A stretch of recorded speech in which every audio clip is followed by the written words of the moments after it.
Hello, my friends. Welcome back to the Gunn Show. We're so happy to see you here. And if you're just listening on Spotify, we'll do our very best to go into great detail about the show today. I have two amazing people with me, both from Mikron Tool. You can see them, obviously, if you're watching. But before we get into the story of today, as I just got back from an amazing tour in Switzerland, a little bit of cracked ribs. They still hurt, but we're getting better. I appreciate the sledding, the fire, the joy, the journey, all of it that was there.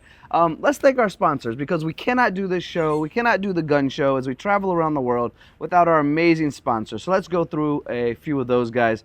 Revelation Machinery. If you are out there trying to get rid of an older machine, you're looking for clients, you need somebody to do the delivery, you want to make sure it's fair for everyone, for yourself and for others, Revelation Machinery, give those guys a buzz.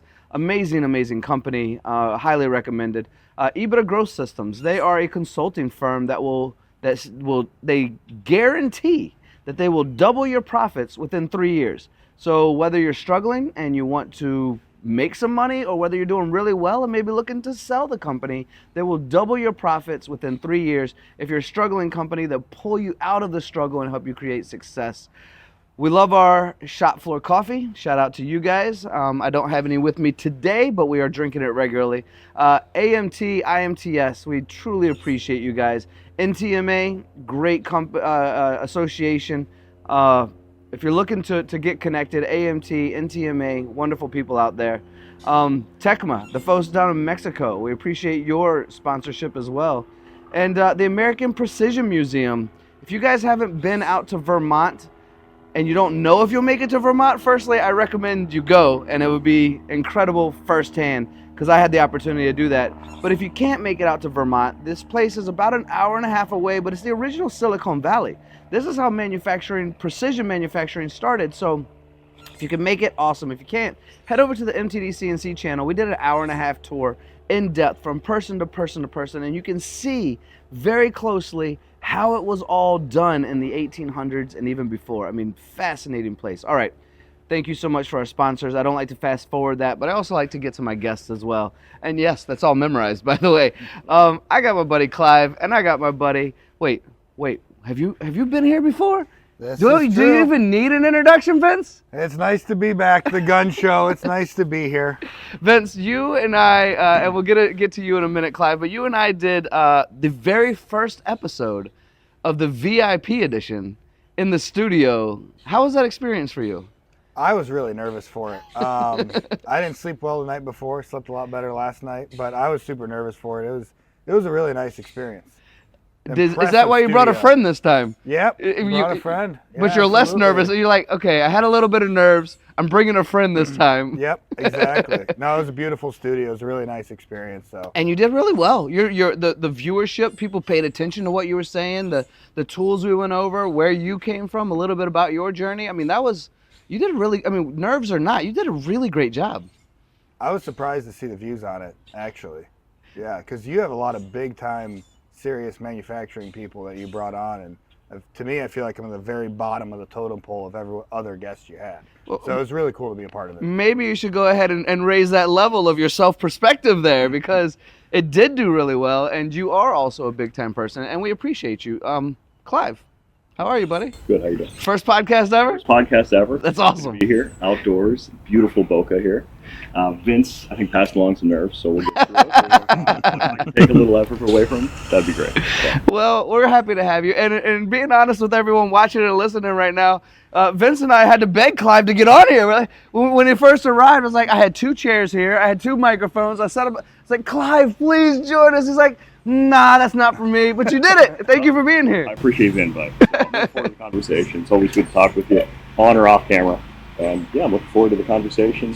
Thanks for having us. Well, first part of this conversation is all about you. We did it. If you want to know more about Vince, because we're gonna skip over him on this journey, and after we learn a little bit about Clive, we're gonna head into the factory in Switzerland, and I think that's very cool to understand. We do have a lawnmower driving by because Boca Raton is pretty pristine. They like to keep it clean, so if you hear that in the background, that's all part of the reel of what this podcast is. This is actually the Boca Library behind us, and all free, all amazing. Arthur, how you doing, buddy? Good, Tony. Good to see you, man. Thank Hey, you. have you tried shop floor coffee before? Dude, honestly, I don't drink coffee. This is shop floor coffee. You need to try it. So if I'm gonna start, it's gotta be shop floor It's got to be coffee? shop floor coffee. Oh shit, you're See? right. That is so good. Exactly. Here, grab a cup. Dang right, that's good, guys. And not only by drinking shop floor coffee are you getting great coffee, but you're also supporting the manufacturing community. 20% of proceeds go back to workforce development programs in the manufacturing community. So by supporting shop floor, you're also investing in the future of manufacturing. All right, back from commercial break. The lawnmower is now hopefully gone, at least temporarily, but we do appreciate the clean, green grass. That's actually a song I like. Clive, we are going to jump into the factory. We want to talk about that. That was such an amazing experience for me, but before we do that, tell us a little about you and how you got here. Yeah, it's been a wonderful journey, I gotta say. And sitting here with Vince, with you. Vince and I actually started in this industry going on 8 years ago. We both worked for a different manufacturer at the time, got out of school, we both come from the engineering background. I got into engineering at an 18-year-old because I wanted to do something with my hands. And I was looking around and I didn't see a lot of my counterparts wanting to work, right, or work with their hands necessarily. I still remember before I went to school, my parents made me give a business plan on return on investment on an engineering degree. I still think about that every day, on how valuable that was, not only for my personal growth, but conveying me into the business world. So I went to school for engineering, worked in different shops through internships, and anything from a small mom and pop shop where I was running a drill press, doing deburr operations and learning the importance of proper tolerancing, right? A 1-inch shaft does not fit into a 1-inch bushing without a little tolerance. Right. Worked in a union shop in Erie, Pennsylvania, got my hands dirty, cut some cast iron, all open machines. I was actually taking a bathtub out of my house last weekend, and the smell of the cast iron as I was breaking it apart reminded me of that first job. Had a really good experience there to see different facets of the industry, and actually have my first account with working with a distributor and a cutting tool vendor. And so as a 20-year-old kid, I got to sit down and see the perspective of people selling these high-performance drills at the time. That kind of sparked an interest. As I was finishing up my schooling, finishing up graduation, my plan was to pack everything I had in a car, drive to Austin, Texas. And at that point I figured I didn't have a plan, but if I got to Austin, we'll figure out something. I happened to be walking through a career fair, wearing shoes very similar to this, sport jacket, probably looking a little disheveled. And I saw a HR manager who was sitting behind a table, had an application engineer position available. I said, asked him what the position entailed, what they were looking for. And he looked at me, I'll still remember, he goes, "Have you ever considered sales?" And you were 20 at this time, you said? 2021. 2021, Yeah. okay. I said, honestly, no. I enjoy talking to people, I enjoy the industry. So I ended up taking a job with that company. And big shout out to Allied Machine Engineering. They did a great job. I know those guys. Training program.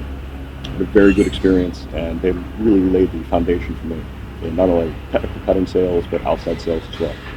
And spent a good few years with them. Learned a lot in Eastern Michigan. Got to work in the automotive industry. Mm-hmm. The focus point.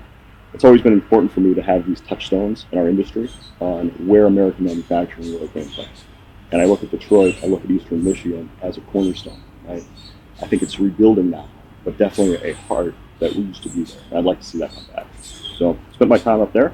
Ended up coming over to Mikron Tool in January of 2020, which is notoriously a good time to start with a company. Absolutely, yeah. We all know what happened then. It was an exciting time. Took full advantage of it. Right? As the world was changing, we had to change with it. And instead of sitting inside, went out, found customers, and got to work with a lot of great people over that time. And spent my first couple of years on the road, spending nights in hotels that may or may not have been open, right? It was hard to find at that time, but really good experience and learned the industry that way. And over the last 5 years with Mikron Tool, been able to work through our internal organization and now lead a great sales team here in America. Very happy, very proud of our team. We're leading the industry in our specific technology, but application specific, and giving back and coaching people in the industry. So ultimately, it gets combined multiple facets of things I like to do. I like to fix things. I hate losing, and I like helping people advance. Yeah, I like to fix things too. I think that's probably a trait of a lot of us in manufacturing. Is this a new position, Clive? As I'm looking at your card, head of sales, U.S. East, but you scratched it out and said, America, baby. That is the focus point. America encompasses, in my opinion, not only the future of manufacturing for our company, but a focus point for the world. Bringing back America. So it is a new title in the recent history, but I try not to be wasteful, so you don't want to get rid of business cards. For you, you get a first edition Thank you. VIP business card. For I'm not mad at you. I like it. Vince, you and I have had a great time on this show. We've already talked about that, you being here and maybe the nerves a little bit, and we got to talk about some of your tools, and you did a really great job, I believe, of describing what Swiss precision is like, but I've recently had the opportunity to see what it's like firsthand in Switzerland. Have you been to the factory? Yeah.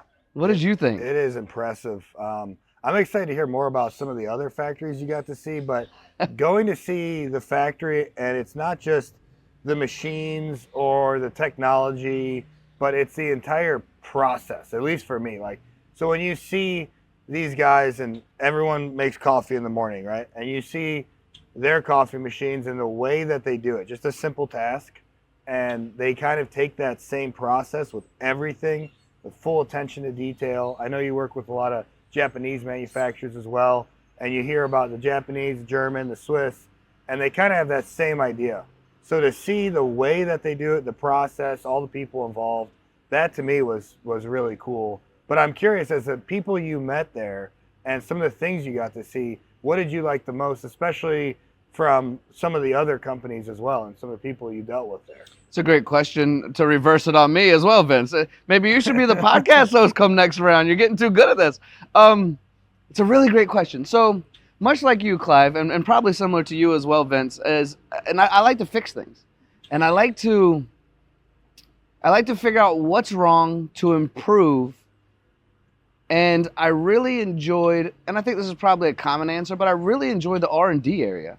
I like to see, and when you guys watched this factory tour video we did, we must have said the word crazy 25 times throughout the video. But it was that. We were walking, I was walking through a tour that was unique to anything else I had seen. They were pushing limits that is what makes you guys renowned for doing what other companies would consider impossible. You know, you guys, and I made the American joke, and they might delete it out of the film, but I was like, in America we say, hold my beer, right? and then you go to work. And so I said that on camera, and I apologized even on camera. I was like, I'm sorry guys, I'm gonna do it, right? But it felt that way. It felt like when you walk into the R&D facility, it was almost like they embrace the crazy, they embrace the challenge, and they want to be able to create something that's never been done before. And what I really love about you guys is the tools are there, but you guys want to be a solution provider for people. And the tools are almost the third tier of the operation, where you find a client that needs some help, that has something extremely difficult to do. You apply your knowledge. You guys have discussionably the #1 guy on the planet when it comes to medical tooling and creation of tools, that advises people at some of the largest machine tool companies around the world. So that the wisdom, the depth of wisdom that you guys have there, that's what I really loved. And the fact that you want to be a service. Hey there, manufacturers. Need to sell your surplus CNC machinery? Whether it's vertical machining centers, CNC lathes, or machines from top brands like Yazda, Matsur, or Watchon, let me introduce you to Revelation Machinery. If you've never worked with a used machinery dealer before, here's what you're missing. Selling equipment on your own can mean long waits, low offers, and lots of time chasing leads. Revelation Machinery changes the game, bringing nationwide exposure to your machines. Their team is located across the USA, so wherever you are, you've got a local expert on your side. Revelation doesn't just list your equipment, they use targeted marketing methods to get your machines in front of serious buyers. Revelation Machinery is committed to fair pricing, full transparency, and taking care of the details. From paperwork to logistics and even rigging if you need it, they're there every step of the way so you're not juggling any part of the process alone. Ready to let a trusted partner handle the heavy lifting? Head to revelationmachinery.com/The Gunn Show to see how easy it is to turn that surplus machinery into cash with Revelation Machinery. All right, welcome back from commercial. All the lawnmowers have gone away for a moment. We'll see if they come back. I was just rambling and rambling about this factory tour because I enjoyed it so much. Clive, have you been? Yeah, over in Switzerland a few times a year. And my first visit was 2022. Absolutely blown away, right? Going from manufacturing, again, small shops, right, to open machining, kind of old school mentality. Old automotive plants, right? Plants that we're all familiar with, that image on what manufacturing used to be. And then being in Switzerland, seeing our factory, and not only the technology we're putting out in the market, but how we have complete innovation internally as well, right? Every detail down to where do you put your wrenches, your 5S systems, your lean management. The floors are spotless, and you take that mentality with you. So that was the biggest takeaway when I first went over, and the people, right? You touched on it. You got to see the people, and you kind of got this mentality of we're people driven. Without the individual grinders, without a production crew, I don't have anything to sell, right? I can go out and convince a customer we have the best tools. But if they don't have that tool in their hand and it doesn't work perfectly every time, then I don't have a product. And that really starts at our production, right? The care that we have in business is not about dollars at the end of the day. It's about putting our passion into the market. And you're gonna have to cut that one out. You don't have to. No, we can leave that in because we're having fun at this point. No, but it's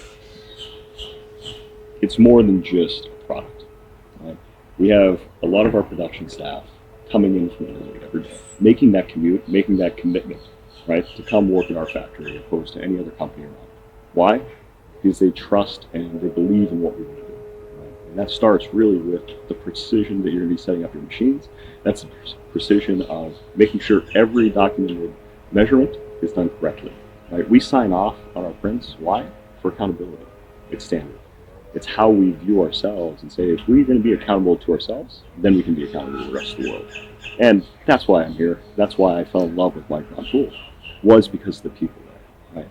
These are not people who the bell rings at 5 o'clock and we're going home. It's we're going to be here till the job is done. And I think that's what really sets us apart. It sets us apart internally. It's the idea and goal that we have set, and we'll always keep striving to reach it. And you can tell. You know what I learned about Switzerland? Because you mentioned not clocking out at 5 o'clock, right? And this is something that we do here in the U.S. We live in a country, and I think a lot of listeners and watchers would agree with what I'm about to say, but I don't want to get into the political side of things. But we live in a country where if you work hard, as a general rule, you can make something of yourself, right? And that's generally how it works. So we're often considered very hardworking, and sometimes we work too hard. A lot of us don't create the balance in our lives to spend time with our families or take a vacation. You know, I talk to people all the time, you know, when did you take a vacation? Oh, it's been 4 years since I took. What? You shut your mouth when you're talking to me. Are you serious right now? Like 4 years and no breaks for yourself? But what I didn't realize is that Switzerland has a similar mindset of a hard work ethic. And I bring that up because, and no offense to my German friends, because they have great balance, but in Germany, the average work week is about 35 hours, I believe. Whereas in Switzerland, it's over 40. I believe it's like 45 or something. So to your point, yes, these guys they're dedicated to their work, and you could go across one border and maybe make a little less and have a little bit more balance and go across, because they're right beside each other, right? And you go across another border and you're putting in work, and that was something that was fascinating to me because I made the assumption, my bad guys, we know what assuming does. I made the assumption that there were similarities in that just based on, you know, the machine quality and going from one country to another. So I saw it too. I agree with you. This is something that we have familiar with ourselves here in the U.S. that we can connect with in the Swiss world as well. As we're not clocking out at 5 o'clock if we still have stuff to do. I keep thinking about when was the last time you had a 40-hour work week? Right? Oh, I don't know if I've had one, and I don't think I've ever had one since I was a lifeguard at 17 years old. It should be, right? The old expression is work hard, play hard. And I think the Swiss really do encapsulate that better than most. Speaking as we're here today working, right, on a day like this, they're taking vacation, right? Why they have a holiday. So they have that good work-life balance where, you know what, when we're at work, we're going to push ourselves, we're going to put in the extra mile. But when there's time for vacation, let's enjoy it as well. And I think you have to have that, you know, ourselves included. You're traveling a lot. Vince has a massive territory. We have to make sure we take time for ourselves, for our families, so that we're not being burnt out in a week, right? It's a marathon. I look at it, retirement's so far away from me. Lucky I don't even know what the you. word I'm is, old. right? I think that's also a good thing. I enjoy what I do. It means we have a lot more years in the industry with great people. Yeah, that's really well said. What is your territory, by the way, Vince? Oh, it's just a small little territory. It's about New Mexico to Georgia, everything in between, excluding Tennessee, Florida, Puerto Rico, Costa Rica, and all of Mexico. ¿Tú hablas español también? No. Mine is malo, so which means bad if you don't know. But that's a cool territory. Do you like it? Yeah, it's great. How much work do you have in New Mexico? Very little. That's the least, actually. That's the smallest out of all of them. Yeah, great question. Well, the reason is because that's the only state I haven't been to, and I want to go. The So only let's do some work there. So we do have some machining there. It comes from out of state as far as distribution goes. But the only place I'm aware of, and they do some really cool stuff with our tools that most people don't get to see, including myself, because I have to meet engineers in the parking lot, but it's Los Alamos. And so the National Laboratory there, and they do some crazy stuff with some crazy materials. We know that's Tony's favorite word when talking about Mikron. But I can't see anything. I don't know what machines it's on. I don't get to go into the factory at all. And literally all the tools from the distributor are handed off in the parking lot. That's incredible. So it's kind of unique. We should take this clip and send it to them and do filming just in the parking lot. Do you think they'll let us film in the parking lot? Maybe. That would be cool. That's a good idea. It's a good excuse to get over to New Mexico. Yeah. No, it's a beautiful area, definitely. And I heard you say Puerto Rico. Did you also say Costa Rica? Correct. Wow. So as you talked about with the factory, we'll get back to the R&D and the medical side of it with Mr. Alberto Gotti, not the criminal, the mastermind behind a lot of the medical solutions we provide. But talking about medical and some of the future of it, there is currently a lot of production in Puerto Rico, and we see as like some of the new stuff coming out and some of the new factories from some of the same old manufacturers you're aware of. It seems like Costa Rica is on the leading edge of large production, high-end technology, specifically for medical. So we don't see that with a lot of the other industrial. I don't see any aerospace there. But the future prediction for medical manufacturing in Costa Rica, we're really high on, as are other people. I'm not sure if the world truly understands what's going on in Puerto Rico and Costa Rica at the moment, because when you think about the size of countries in manufacturing in Latin America, Mexico is obviously number one. They've been number one in Latin America for the longest time. They've been top 10 in manufacturing for the longest time. They've led the world, 3 or 4 in automotive for the longest time. These are commonalities we all know. Brazil seems to fluctuate. They had the Olympics come there. They had the World Cup come there. They had the opportunity to truly thrive. And they've done a pretty okay job at it. People want to be there, but there's tariffs that are turning people away as well. It's a struggle. Yep. It's a struggle to work in Brazil, but they would be considered in Latin America probably the second best option. However, the argument for that, for second best option or third best option, is Puerto Rico and Costa Rica, despite their size. The pura vida of Costa Rica, they've embraced it. The size of Puerto Rico and the fact that you don't even need a U.S. passport to go there has really helped them. I've been into a shop in Puerto Rico. They have over 100 robo-drills. They're putting in work in this small island, and Costa Rica in this small location. So kudos to you for recognizing that and being a part of those opportunities. Medical is certainly thriving. Ladies and gentlemen, August 6th and 7th of 2025 in Grand Rapids, Michigan, it's the Advanced Manufacturing Expo. No, but hey, seriously, it's going to be a great time. See you there.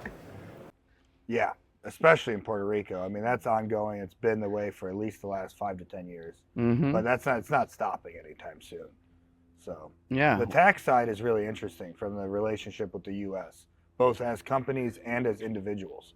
So when you look at some of the new, young, rich Americans and how many of them that are traveling a lot are claiming Puerto Rico, living in Puerto Rico, and you look at what they're saving on a yearly basis in taxes, there's a lot of motivation there. And especially me and you live in Florida, it's very easy to get to Puerto Rico, more than most of my territory, because you fly right in and then 30 minutes you're wherever you want to be.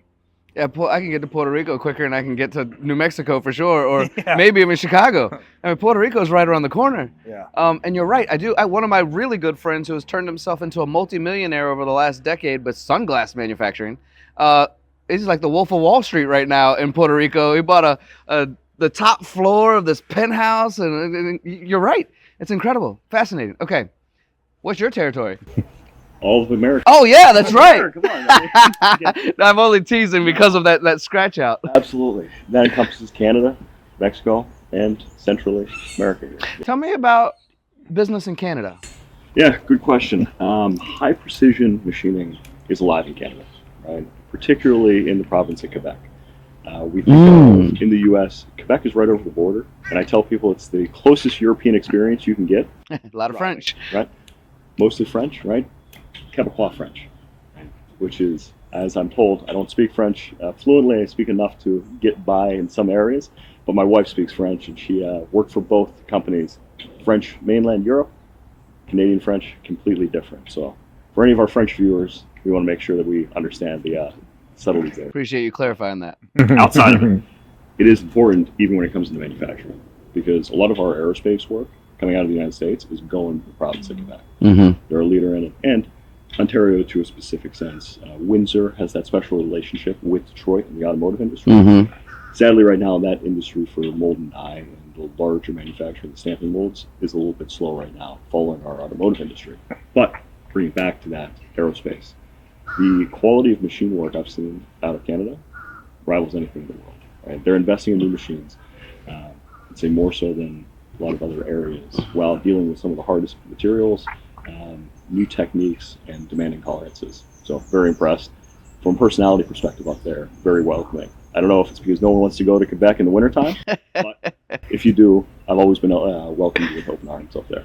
So it's good. I tried to schedule my. I used to be the vice president of a spindle company, and we helped guide people in 90,000 RPM, 80,000 RPM, anything. It goes up to a 1/4 inch. We're using the Rego fixed collets in those products, but as a general rule, you're going to have the most success anything that's 3 millimeters, 1/8 inch and smaller. And if you get into that 40 thou, 20 thou, that world, real success. In fact, I've utilized your drills in titanium. I want to say about 12 thou diameter, 10 thou diameter, something like that, and no pecs, just straight through. And people were shocked that I could go 50,000 RPM and do that. And so this is a really long journey to get to my point, which is very normal for me. But my point is, I always try to schedule going north in the summertime and going south in the wintertime.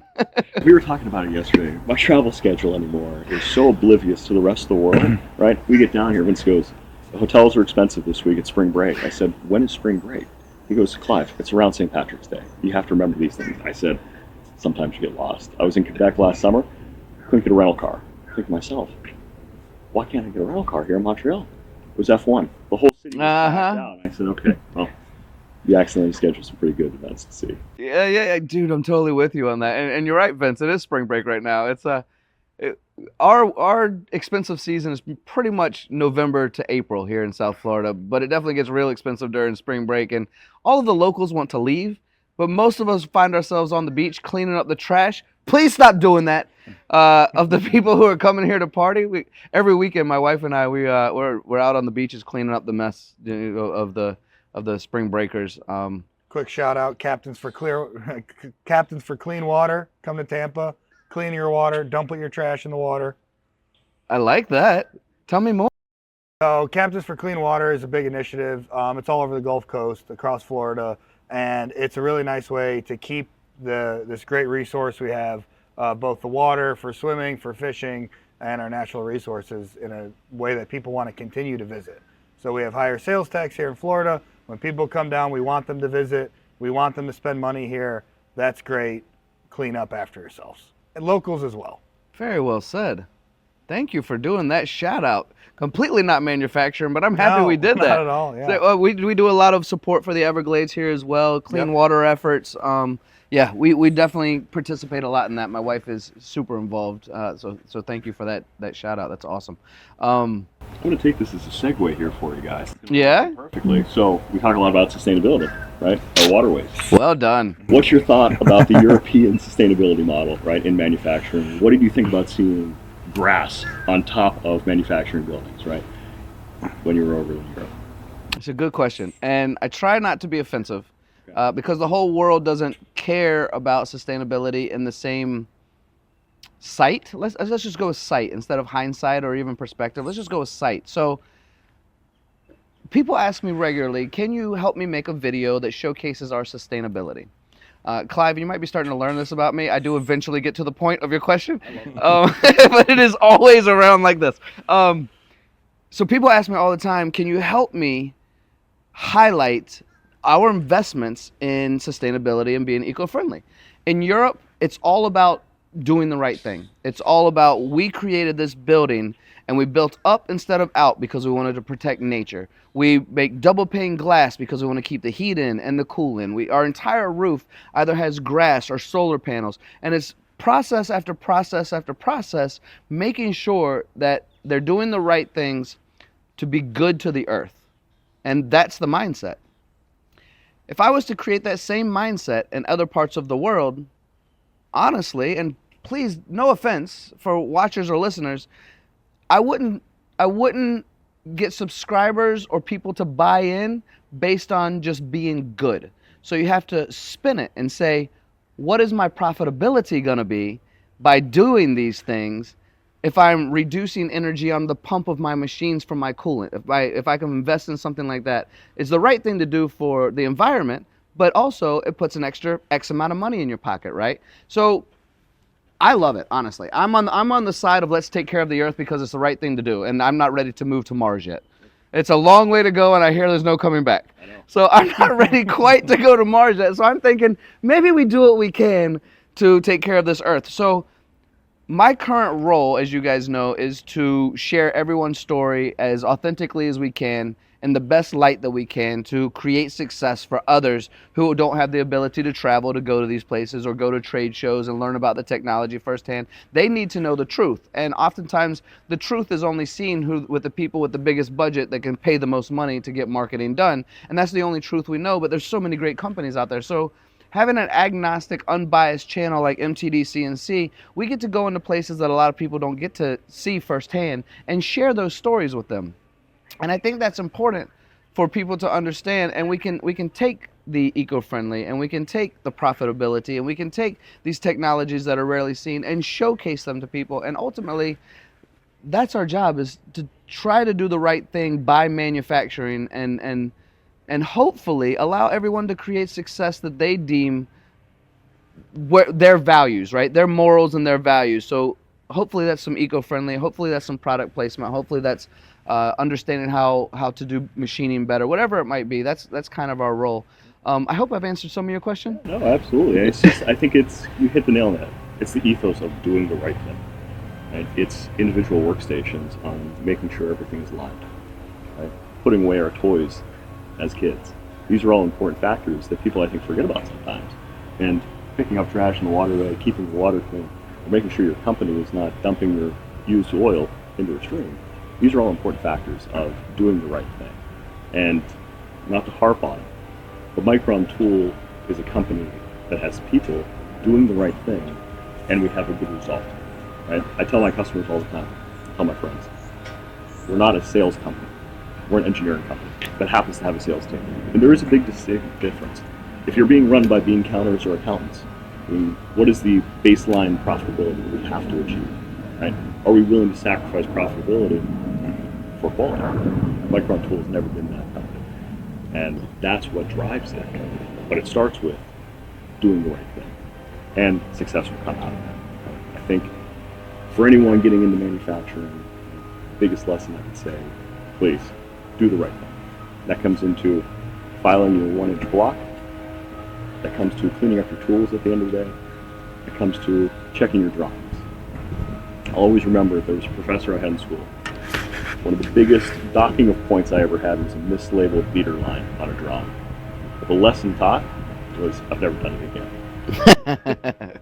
It's okay to fail. I don't love failing, but I love the results from learning from failing. It's the best way to learn. I don't think anyone should love failing, but we have to learn to love the process. Right. If we can appreciate the process of how much it hurts to fail and pick ourselves up from it, it's the best way to learn. It's the most powerful way to learn. People who never make mistakes never advance. Never try. Look, if you're not failing, if you're not making mistakes, you're not trying hard enough. I know, we've all met a couple, right, who tells us we've never argued, we never fight. And I go to myself, goodness gracious, this is going to be a bad one when it happens, right? Because I can't believe that. If we're not arguing, if we're not pushing ourselves, right, if we're not having a difference of opinion that we can work out, are we stretching ourselves to be the best people we can be? I don't think so. I think argument and hard times make us better. You know, I'm thinking about starting a podcast called From Living Room to Living Life, which is also going to be the title of my next book. And we're going to go deeper into detail about being good humans because I like your personality, Clive. I like the direction of that. I'm not sure if we went there today on a manufacturing podcast, how many people, I think most, you know, to be honest, we have salt of the earth people here in manufacturing. I think if we transition this conversation completely to like consciousness and happiness and doing the right thing, the majority of the audience would love it at the same time, even though if they've tuned in for manufacturing. But I'm going to try and stick a little bit to more about some people that you mentioned, Vince. And I want to dive into that because you mentioned a gentleman who I got to meet firsthand. And I gave cliff notes early in this podcast about maybe the world's most renowned, most known, most intelligent person when it comes to this medical world. He's able to do things that nobody else can do, and machine tool companies around the world call him to ask for advice because they can't do it inside their own facility. Ask for advice on how to get this stuff done. Can we talk a little bit more about this young man? So I think you're referring to Dr. Gotti. I am, but you said sick, not mafioso. If you're sick, call the doctor. Alberto Gotti came from a different background for manufacturing and was more on the technology side and the chemistry side and biology. And his process and his knowledge base that he grew in a very short time on machining and the intricate details of how cutting geometries affect your end result and the process to do that and the entire process of machining. In my opinion of people I've talked to, he is hands down the number one specialist professional when it comes to medical machining. The types of designs, the R&D, some of the things that he's done and created in the R&D facility, which you got a chance to visit, is really impressive. Hi, I'm Carrie Marsico. I'm the Membership and Chapter Relations Manager at NTMA, the National Tooling and Machining Association. I'm Dan Ott. I'm the Marketing Manager at NTMA. We would love to get new members into our association. We offer a lot of opportunity for networking, professional development, just all kind of resources that can really help your business grow and thrive. So, I mean, you're looking for reduced cutting tool costs, you're looking for a new ERP system, you're just looking to network with other shops your size. There's no better place than NTMA. You can find us at www.ntma.org. Feel free to reach out anytime. We have some upcoming events we would love to see people at. We have our Emerging Leaders Conference coming up in Orlando, May 5th through the 7th. And then our big fall conference, our Engage conference, is going to be in Detroit this year, October 7th through the 10th. Consider this a personal invitation. Look us up, reach out to us. We'll give you more information about all of the content, but a great event to come network, meet other people that are like-minded individuals, and we'd love to see you there. No, but there's no excuse not to be there. You want to forge connections, there's no better place to be. And some of it kind of on two sides he went, because some of it is extremely difficult to think of, to design, to create, and he created something that we've seen multiple of our competitors attempt, and some semi-successfully, attempt to copy because it was such a good solution. And then you have the other side of it where he's designed things that actually, design-wise, relatively simple, a simple concept, a simple idea, but when it comes to how to make it, very, very difficult. And those are some of the ones that I think are really cool to hear him talk about how they got through this struggle or how they got over this problem. And then you see the tool and people say, oh yeah, but it doesn't work because of this reason that he has figured out, tackled, and now we're making in production every day over there. And that to me is really crazy when you start thinking about some of these rake angles without getting too technical and how we're able to blend it.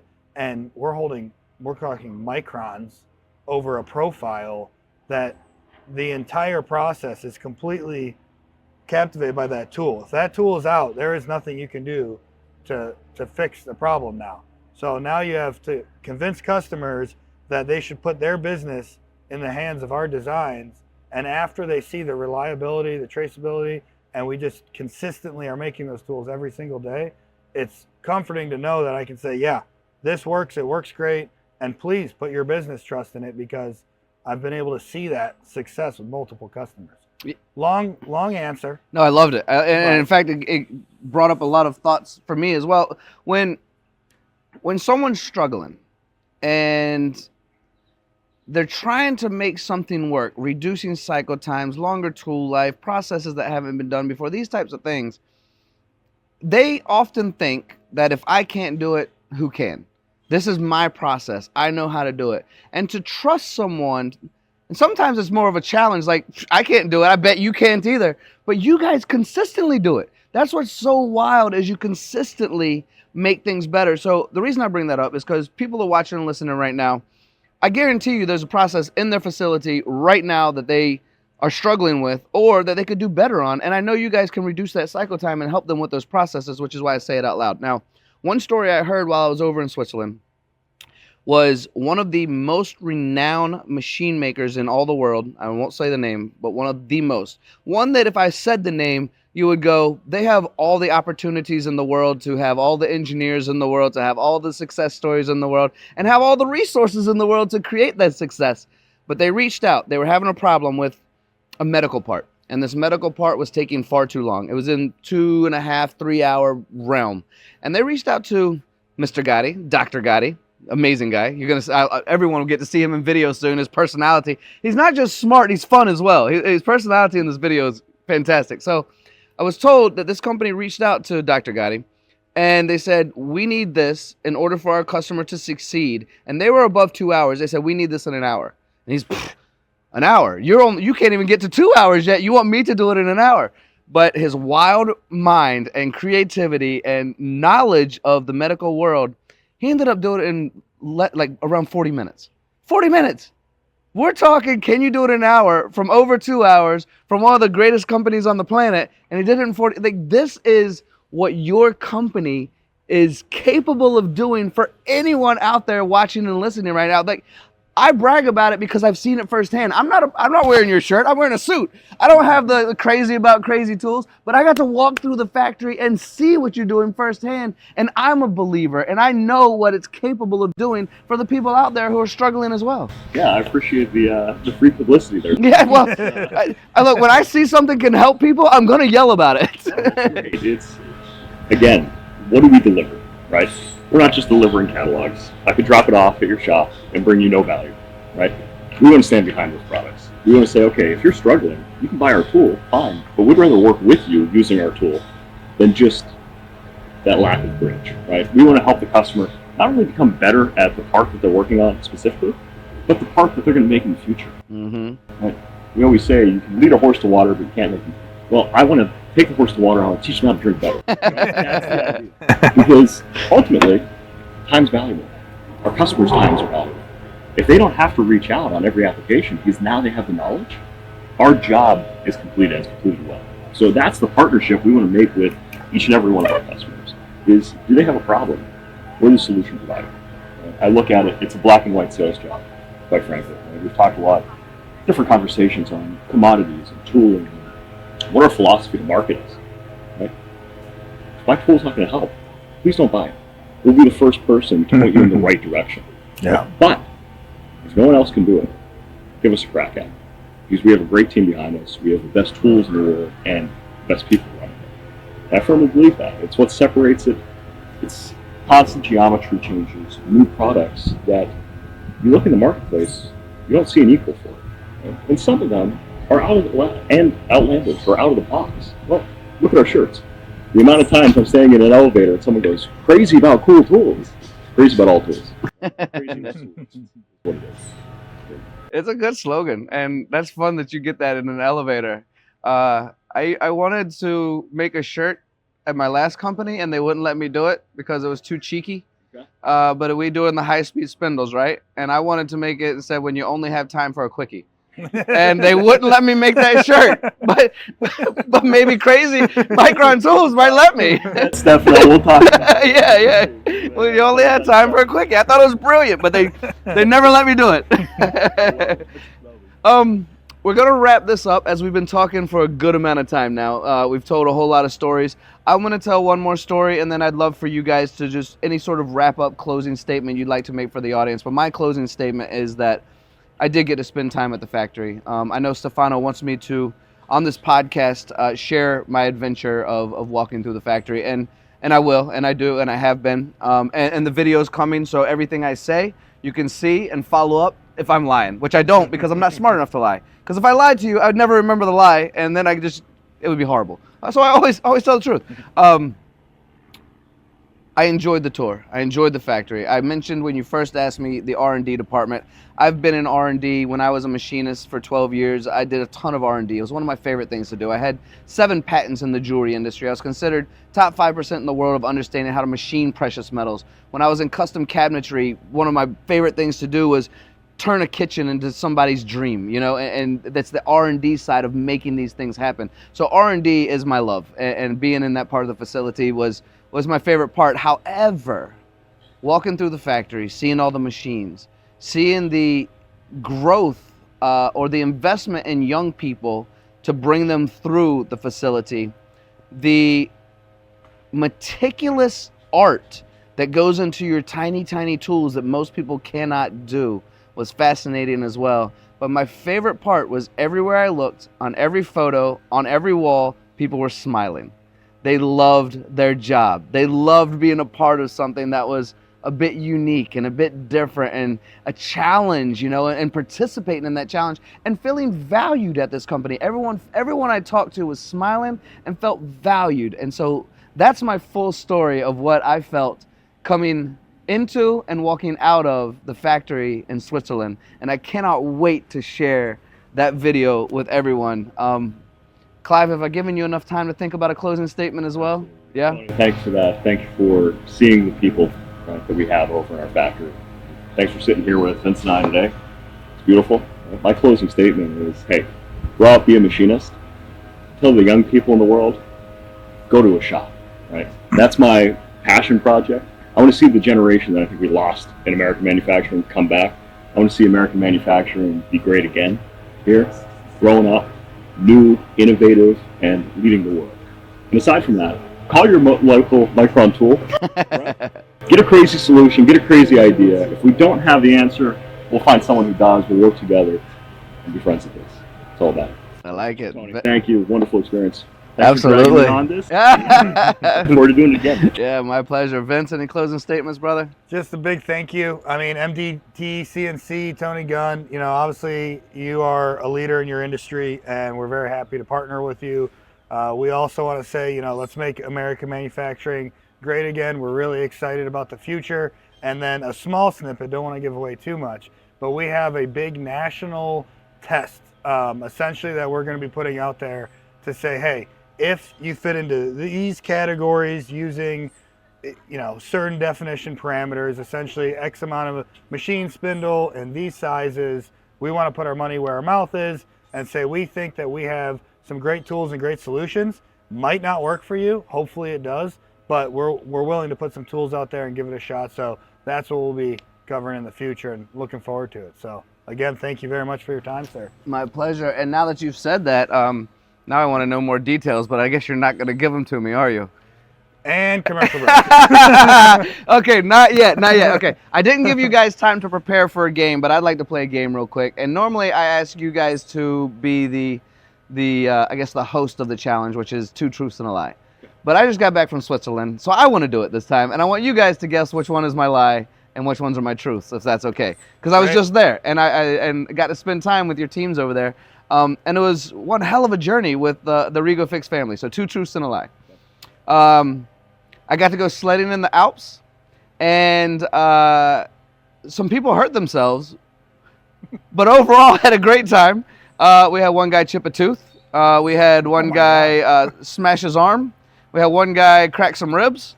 We had a lot of sore bodies, Are those injuries part of the truth and a lie? This is all part of one story, so yes, you have to figure out if Okay. what I'm saying is true or not. Because you already know I went sledding. The whole world knows I went sledding because I posted a video of me getting my butt kicked. So that part you just have to figure out if the rest of this is true. So we got to do that. It was incredible. One experience of a lifetime. We got to see a fire festival. Did you guys ever seen a fire festival?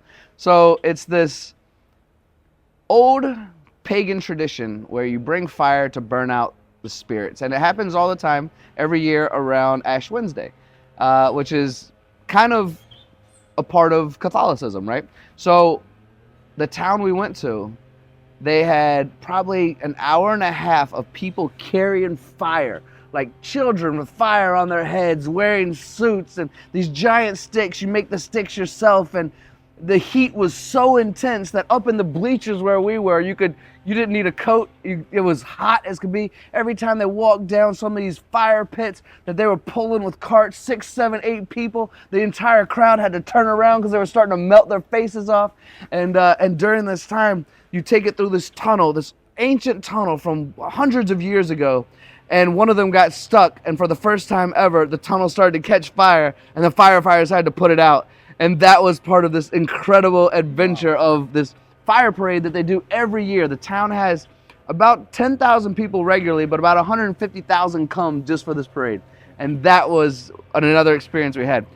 The other part is we got to go touring through this historic town. And what stood out to me the most about this historic town was back in the day, it was known for its mercenaries. And these mercenaries, this town became rich because it would take all of its farmers from different areas, train them to be mercenaries, send them out to defend. Even the Pope was defended by these mercenaries in this town. It became a very rich Catholic town because that was what it was. The finances were supplied on. And walking around, the bridge had a little fire. They still have an old dam that's manually moved in order to let the water come in and out based on the rise of the water. You can drink every single fountain, unless it's mentioned on there, is drinkable water. So you can take your cup to a fountain and drink the water like you would every single day. But the mercenary part was the part that stood out the most to me. Which one of these is true and which one of these is a lie? Because they all are true to an extent. But one of them has a tiny bit of lie in it. I mean, the fountains having any non-drinkable water in Switzerland sounds a little suspicious. But we're going to go with, what do you think? I don't know. Chipped tooth. That seems severe. Yeah? This one was a stretch of the real ass. Except it's real. So shout out to you, Jeremy, and your chipped tooth out in Alabama. Yeah, we hit a hill and Jeremy chipped his tooth. A friend Jeff up in Michigan cracked his arm all. It was this one hill. And so let me tell you a quick story about this. Why the hell did a guy from Alabama, probably not seen a whole lot of snow, and a guy from Michigan, where there's not a whole lot of mountains, be the first two to go down the Swiss Alps to be the leaders? They got hurt right away on this jump, and then afterwards, they set me up for failure. They told me to go faster, but everyone else was like, slow down, here comes a big hill. So most people were pretty safe. But why were they the first? And it's a true story. The lie was that the arch that the fire was going through caught on fire. It didn't.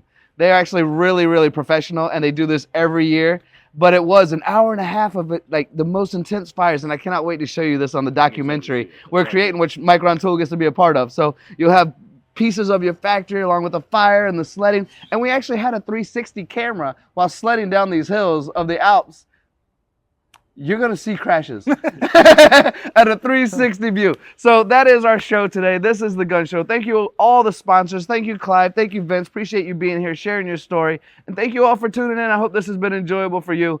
Time, as I say, is the one thing we cannot manufacture more of. So if you shared your valuable time with us, we truly appreciate it.